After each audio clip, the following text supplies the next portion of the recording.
Let's tackle one of the most hyped and genuinely transformative topics in cybersecurity today: AI and automation in security operations. The reality that we're facing is that security teams are drowning. The average security operations center receives over 10,000 alerts per day, and most teams can only investigate a fraction of them. Meanwhile, attackers are getting faster, more sophisticated, and increasingly using automation themselves. Bruce Schneier says, "Click here to kill everybody. We're building systems that are too complex for humans to secure. We need machine assistance, not because it's nice to have, but because the alternative is to simply accept that our systems will be insecure." That's where AI and automation come in. But these technologies are tools, not magic wands. They can multiply your capabilities, but they can also multiply your mistakes if implemented poorly. The goal of this lecture is to help you separate the genuine value from the vendor hype and to provide a realistic framework for incorporating these technologies into your security program.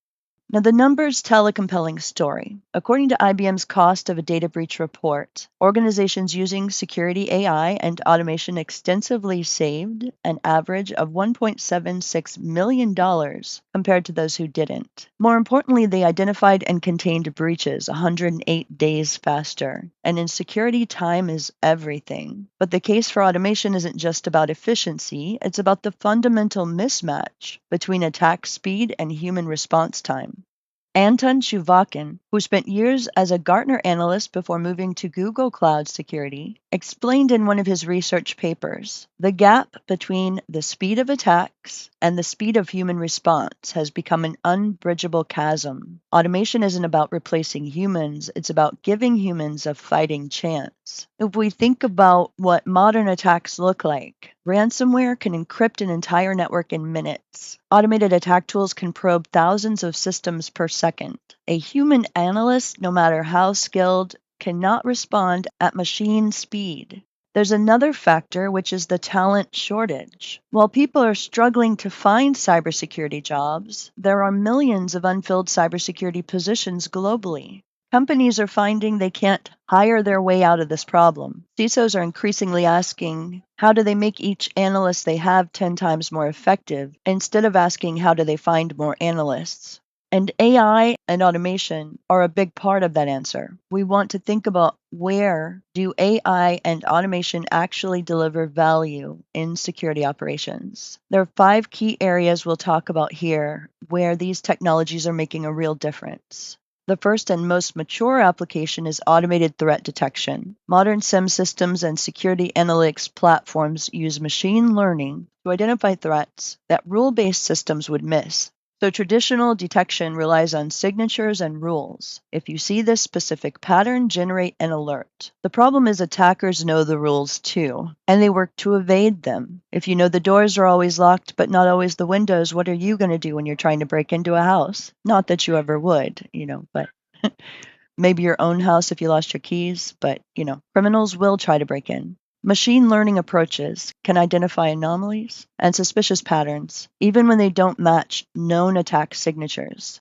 Dr. Sven Krasser, chief scientist at CrowdStrike, described it in a conference presentation. The old model was like having a bouncer with a list of known troublemakers. Machine learning is like having a bouncer who can spot suspicious behavior even from people who've never been to the club before. But AI-powered detection is not magic. We reiterate that a lot. It requires quality data, proper tuning, and ongoing refinement. Out of the box, most AI detection tools generate significant false positives. The value comes from the combination of machine capability and human expertise working together, and there's a training process.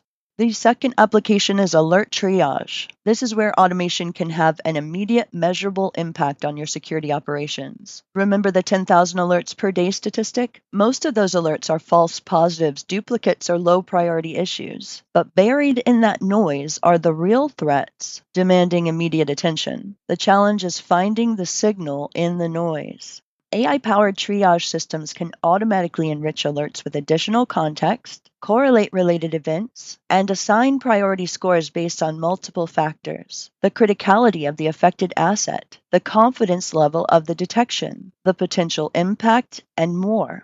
Augusto Barros, when he was a research director at Gartner, wrote in one of their reports, "The dirty secret of security operations is that most alerts are never investigated, not because analysts are lazy, but because there simply aren't enough hours in the day." Intelligent triage doesn't just make work more efficient, it ensures the truly dangerous alerts actually get seen by human eyes.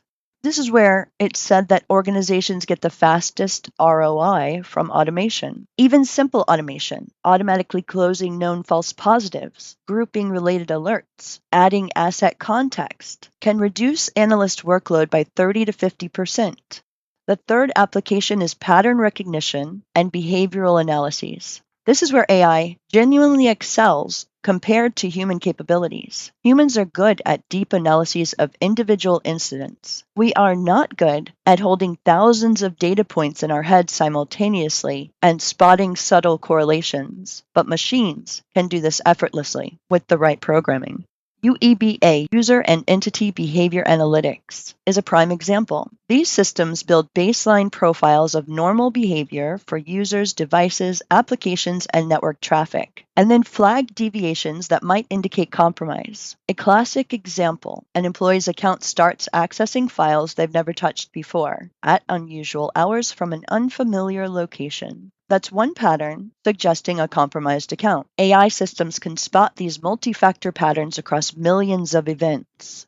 Dr. Raphael Marti, who wrote the book Applied Security Visualization, made an important observation. The human brain evolved to detect threats in the physical world, a predator in the bushes, a suspicious stranger. We did not evolve to detect threats in log files.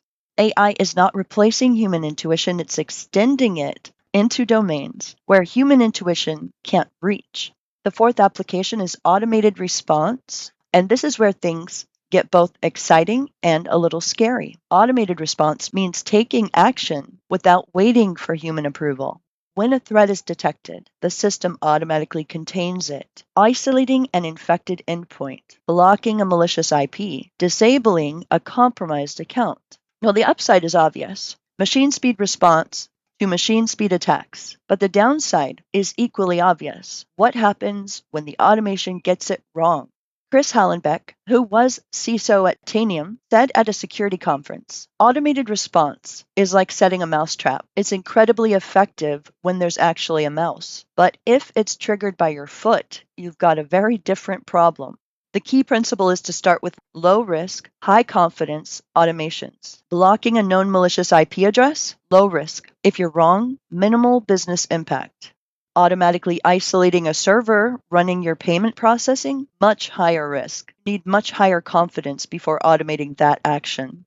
Many organizations use a tiered approach. Fully automated response for high confidence, low impact scenarios, automated recommendations with human approval for medium risk scenarios, and purely manual response for high risk or ambiguous situations. The fifth application is security orchestration, which connects your various security tools and automates workflows across them. This is the domain of SOAR platforms: security, orchestration, automation, and response. Instead of analysts manually copying data between systems, opening tickets, and following runbooks, these platforms automate the entire workflow. An example, an alert fires indicating a phishing email. Automatically, the system queries your threat intelligence platforms for information about the sender and any URLs in the email. It checks how many employees received the same email. It searches for any employees who clicked the link. If any did, it automatically triggers the compromised account investigation playbook.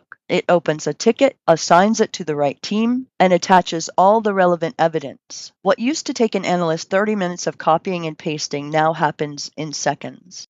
And it happens consistently every time, regardless of whether it's a senior analyst or someone on their first day. John Olczyk from Enterprise Strategy Group captured this well when he wrote, "SOAR isn't about replacing analysts. It's about freeing them from robotic tasks so they can focus on the work that actually requires human judgment and creativity." Now let's review where the marketing promises exceed the actual capabilities. Because if you're going to evaluate these solutions, you need to understand their limitations. An issue is that the term AI in security marketing has become almost meaningless. Vendors slap AI powered on products that are basically just rule engines with a few statistical functions. Sanjay Goel, a professor of information security at SUNY Albany, wrote in a research paper, "In security marketing, AI has become a synonym for does math. True machine learning implementations exist, but they're far less common than the marketing materials would have you believe." A question you should ask every vendor: can you explain specifically what machine learning techniques you're using and what data they're trained on? If they cannot give you a clear answer, you should be skeptical. AI is only as good as its training data. This creates a fundamental challenge for security applications. Machine learning models learn from historical data, but in security, the threat landscape changes constantly. An attack that works today might not work tomorrow. An attack that didn't exist yesterday might be the biggest threat next week. And getting quality training data for security can be difficult. You need examples of both attacks and normal behavior. You need those examples to be correctly labeled, and you need them to be representative of your specific environment. Dr. Robin Burke, who researches machine learning applications, said at a conference, "In most domains, training data is merely expensive. In security, it's expensive, rare, often mislabeled, and constantly becoming obsolete." This is why security AI requires more care and feeding than vendors typically admit.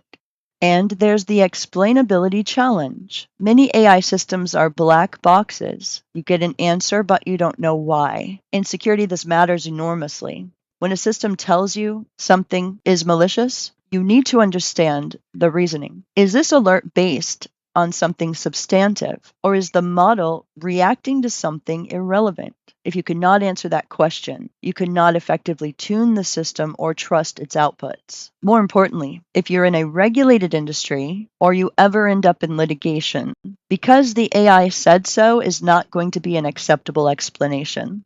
Finally, there is the automation dependency trap. When you automate security processes, you can inadvertently create new vulnerabilities. If your automated response system goes down, can your team still function? If attackers understand your automation rules, can they craft attacks specifically designed to evade them or trigger false positives that waste your team's time? Marcus Sachs, who led cybersecurity efforts at Verizon and Sands, warned every layer of automation is a layer of complexity. Complexity is the enemy of security. We must be careful not to create systems so complex that we can no longer understand or control them. We want to move into talking about how to evaluate these solutions effectively. We understand the benefits and the limitations and the concerns. Now let's review specific questions to ask vendors and criteria to use in your evaluation. You start with the most basic question. What specific problem does this tool solve? And how does it solve it differently or better than existing approaches? Be wary of solutions looking for problems. Some vendors have built impressive AI technology and are now trying to find security applications for it. Want solutions designed from the ground up to address real security challenges. Next, you want to ask, what does the AI actually do? Get specific about the technology. What machine learning techniques are used? What data does the model analyze? What is it trained on? How often is it retrained? You don't need to be a data scientist, but you should be able to get clear answers to these questions. If the vendor can only speak in vague buzzwords, that's a red flag.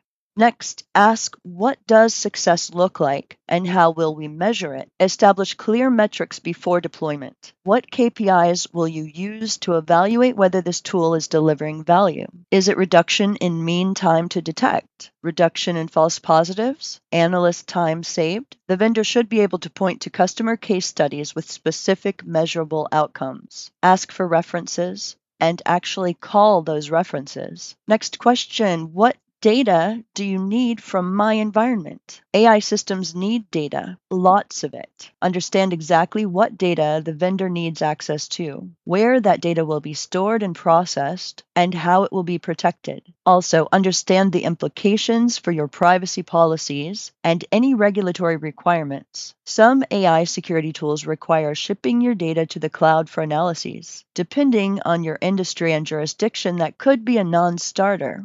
And ask the question, what happens when the AI is wrong? Every AI system makes mistakes. What matters is how those mistakes are handled. How do you tune the system when it generates false positives? How do you ensure it catches things it's currently missing? What's the feedback loop? And the question, what does implementation actually look like? You want to understand the true cost and complexity of implementation. Many AI security tools require significant configuration, integration work, and tuning before they deliver value. Get realistic timelines and resource requirements.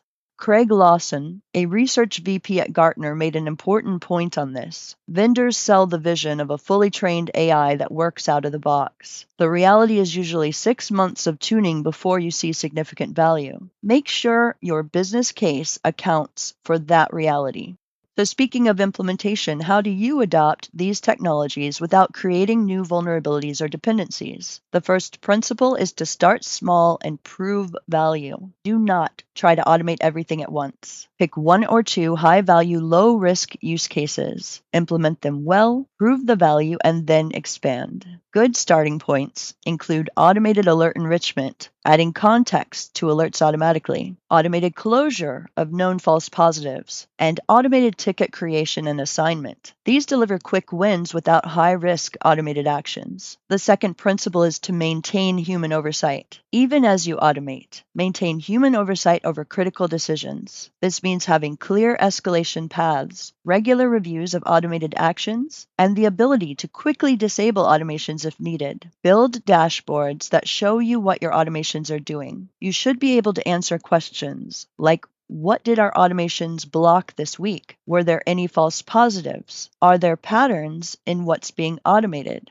The third principle is to document everything. You know those little signs they say, but did you document it? Now, automation without documentation is a disaster waiting to happen. Document what each automation does, why it exists, what triggers it, and what the expected outcomes are. This documentation is critical for troubleshooting when things go wrong, for auditing purposes, and for ensuring continuity when team members leave or new people join. Your automations will fail eventually. Maybe the underlying service goes down. Maybe an edge case you didn't anticipate causes unexpected behavior. Maybe an attacker deliberately triggers or evades your automation. So that's why this next fourth principle is plan for failure. Have runbooks for operating without your automations. Test those runbooks regularly and make sure your team can still function when the automation isn't available. The fifth principle is to treat your automations as attack surface. This is crucial. Your automation infrastructure itself becomes a potential attack target. An attacker who understands your automated responses might craft attacks specifically designed to trigger false positives, overwhelming your team with noise while the real attack proceeds undetected. Or worse, they might find ways to manipulate your automations to cause damage. What happens if an attacker can trick your system into automatically blocking legitimate traffic or isolating legitimate users? Jerry Gamblin, a security engineer who's worked at several major tech companies, made an excellent point. Every security control you deploy is also an attack surface. Automated security controls are particularly attractive targets because compromising them gives attackers leverage to affect many systems simultaneously. So now let's shift gears and talk about the human side of this equation. How do AI and automation change what your security team does and what skills they need? When machines handle more of the initial detection and triage, human analysts spend less time on routine alert processing and more time on complex investigations. And this requires different skills. Analysts must become better at critical thinking, and hypothesis-driven investigation. Instead of processing a queue of alerts, they're asking questions like, the AI flagged this as anomalous, but why? What's the broader context? Is this the whole story or just a symptom of something larger? Is this the issue or a distraction? Organizations increasingly need people who can work with both security and data science. These hybrid roles are responsible for tuning AI models, evaluating algorithm performance, and translating security requirements into data science problems. You don't necessarily need full-time data scientists on your security team, but you need people who can speak both languages and bridge the gap between security operations and the AI systems supporting them. Writing and maintaining automations becomes a core security skill. Someone needs to design the playbooks, implement them in your SOAR platform, test them, and continuously improve them based on operational feedback. Now, this is essentially software engineering applied to security operations. Organizations that do this well treat their automations like code, version controlled, tested, reviewed, and continuously refined. Despite all the automation, human judgment remains essential for context understanding, for intent assessment, and for making nuanced decisions about risk. Wendy Nather, who heads strategic research at Cisco's advisory CISO team, was quoted to have said, AI will tell you that something is anomalous. Humans will tell you whether it matters. Never confuse those two capabilities. The analysts who thrive in an AI-augmented SOC are those who see AI as a force multiplier for their own capabilities, not a threat to their jobs. So where is this heading, and how do you prepare your organization for a future where human-machine collaboration is what defines effective security operations? First, expect continued consolidation and integration. Standalone AI point solutions will increasingly be absorbed into comprehensive platforms. Theme, SOAR, and XDR are converging, with AI capabilities woven throughout. When evaluating solutions, consider not just current capabilities, but the vendor's integration roadmap. How will this tool play with your existing ecosystem, and how will it evolve? At the same time, expect more specialized AI applications for specific security domains. AI tuned specifically for email security, for cloud security posture, for identity threat detection. These specialized models often outperform general purpose approaches because they can be trained on domain-specific data and optimized for domain-specific problems.